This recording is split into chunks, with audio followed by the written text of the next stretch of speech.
السلام عليكم ورحمة الله تعالى وبركاته. بسم الله والحمد لله والصلاة والسلام على أشرف رسول الله وعلى آله وصحبه أجمعين. أما بعد. اللهم صل على سيدنا محمد وعلى آل سيدنا ومولانا محمد. പ്രിയമുള്ള മുഹിബ്ബീങ്ങളെ, സഹോദരങ്ങളെ, ഇന്ന് വളരെയേറെ പ്രതിസന്ധികൾ നിറഞ്ഞ കാലഘട്ടത്തിലൂടെയാണ് നമ്മൾ സഞ്ചരിക്കുന്നത്.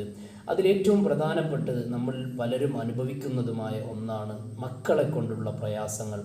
എന്തുകൊണ്ടാണ് ഇത്തരം പ്രതിസന്ധികളിലേക്ക് നമ്മൾ അകപ്പെട്ടു പോകുന്നത് എന്ന് ഒരു വേള നാം ചിന്തിക്കുമ്പോൾ, സഹോദരങ്ങളെ, വിശുദ്ധമായ ഇസ്ലാം നൽകുന്ന പാഠങ്ങളും വിശുദ്ധമായ ഖുർആൻ കാണിച്ചു തരുന്ന വഴികളും അതിനെ ഫോളോ അപ്പ് ചെയ്തുകൊണ്ട് ജീവിക്കാത്തതിലൂടെ ഉണ്ടാകുന്ന ചില പ്രതിസന്ധികളാണിത്. അതോടൊപ്പം തന്നെ നമ്മുടെ മക്കൾ നന്നാകാനുള്ള ഏറ്റവും പ്രധാനപ്പെട്ട വഴി എന്ന് പറയുന്നത് നമ്മൾ കഴിക്കുന്ന ഭക്ഷണം, നമ്മൾ സമ്പാദിക്കുന്ന സമ്പാദ്യം അതെല്ലാം ഹലാലായിരിക്കുക. മറ്റുള്ളവരിൽ നിന്ന് കവർന്നെടുക്കുന്നതോ അതല്ലെങ്കിൽ മറ്റുള്ളവരുടെ പൊരുത്തമില്ലാത്തതോ അതല്ലെങ്കിൽ മറ്റേതെങ്കിലും തരത്തിൽ രൂപപ്പെടുത്തിയതോ സമ്പാദിച്ചതോ ആയതൊന്നും നമ്മുടെ ഉള്ളിലേക്ക് കടക്കാതിരിക്കാൻ നാം എപ്പോഴും ശ്രദ്ധിക്കണം.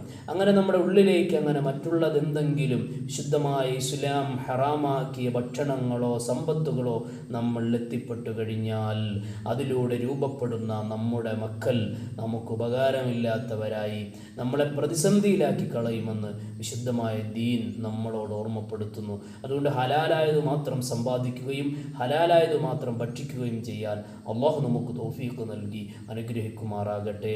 ആമീൻ ബിറഹ്മതിക യാ അർഹമർ റഹീമീൻ. അസ്സലാമു അലൈക്കും വറഹ്മത്തുള്ളാഹി തആല വബറകാതുഹു.